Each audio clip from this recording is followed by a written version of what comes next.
April 14th, 1945. The sun rises over the Dutch city of Zwolle. 50,000 people wake up to find that the German soldiers who occupied their streets for 5 years are gone, vanished, fled in the night. When the Allied commanders arrive, expecting a fierce battle, they find only one man waiting for them, a French-Canadian private with an eye patch and a smoking machine gun. He tells them the city is free. They don't believe him at first. One man couldn't possibly liberate an entire city. But Leo Major wasn't like other men. This is his story. Leo Major was born on January 23, 1921, in New Bedford, Massachusetts. His parents were French-Canadian, and before his first birthday, they moved back to Montreal. It wasn't a happy childhood. Leo's relationship with his father was difficult. By age 14, he'd left home to live with his aunt. He drifted between jobs: farmhand, construction worker, apprentice plumber. Nothing stuck. In 1940, at 19 years old, Leo made a decision. He walked into an Army recruitment office and enlisted. Not for patriotism, not for adventure. He wanted more than anything to make his father proud. He would become one of the most decorated soldiers in Canadian history. His father never acknowledged it. June 6, 1944, D-Day. Private Leo Major landed on Juno Beach with Le Régiment de la Chaudière, part of the 3rd Canadian Infantry Division. Within hours of hitting the sand, he proved he was different. During a reconnaissance mission, Leo spotted a German armored vehicle, a Hanomag, hiding in ambush. Most soldiers would report back and request support. Leo Major attacked it alone. He captured the vehicle along with German communication equipment and secret codes. Days later, he ran into a 4-man SS patrol. Leo engaged all of them. He killed 3. The 4th managed to throw a phosphorus grenade before Leo shot him too. The grenade exploded in Leo's face. Leo woke up in a field hospital. The doctors told him he'd lost 80% of vision in his left eye. The war was over for him. He would be sent back to England and then home to Canada. Leo refused. "I'm a sniper," he told them. "I only need one eye." The Army didn't know what to do with him. He was supposed to be evacuated. Instead, Leo talked his way back to his regiment, now wearing an eye patch. His commanders were stunned, but they couldn't deny his results. The one-eyed sniper returned to war. October 1944, the Battle of the Scheldt in the Netherlands. Leo volunteered for another solo reconnaissance mission. He was supposed to find a group of soldiers who hadn't returned from patrol. What happened next was absurd. Leo found the missing soldiers. They'd been captured. So he infiltrated the German position, alone, and started taking prisoners. He returned with 93 German prisoners. His commanding officers recommended him for the Distinguished Conduct Medal, the 2nd highest gallantry award a Canadian enlisted man could receive. Leo turned it down. The medal was to be presented by Field Marshal Bernard Montgomery, and Leo thought Montgomery was incompetent. He refused a medal because he didn't like the man giving it to him. That was Leo Major. February 1945. Leo was helping load bodies from a destroyed tank when he jumped into the back of a military vehicle. The vehicle drove over a landmine. The explosion killed the driver and a chaplain. Leo was thrown clear but unconscious. When he woke up in the hospital, doctors told him the damage. His back was broken in 3 places, 4 ribs fractured, both ankles shattered. They put his entire torso in a plaster cast. The war, they told him again, was definitely over. Leo waited a week. Then he escaped from the hospital, still in his cast. He hitched a ride to Nijmegen, where he'd met a Dutch family earlier in the war. They took care of him while he recovered. A month later, he rejoined his regiment. The man could not be stopped.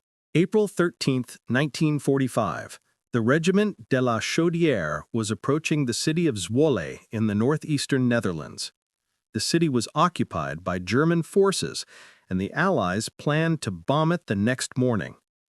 The commanding officer asked for volunteers, 2 men to sneak into the city, scout German positions, and make contact with the Dutch resistance. If successful, they might be able to save the city from destruction. Leo Major stepped forward. So did his friend, Corporal Willy Arsenault.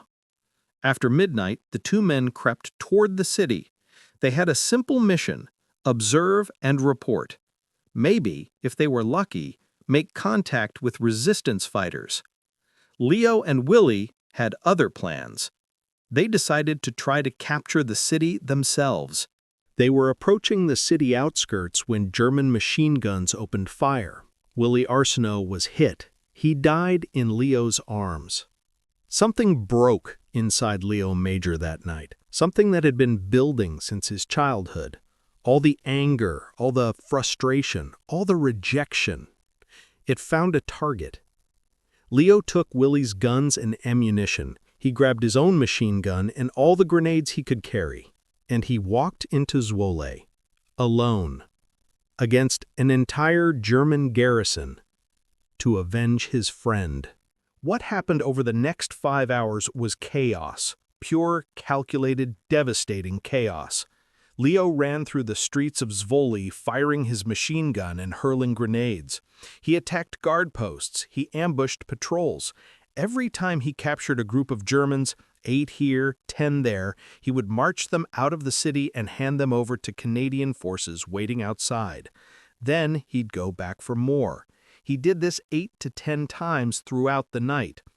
Leo found the Gestapo headquarters and set it on fire.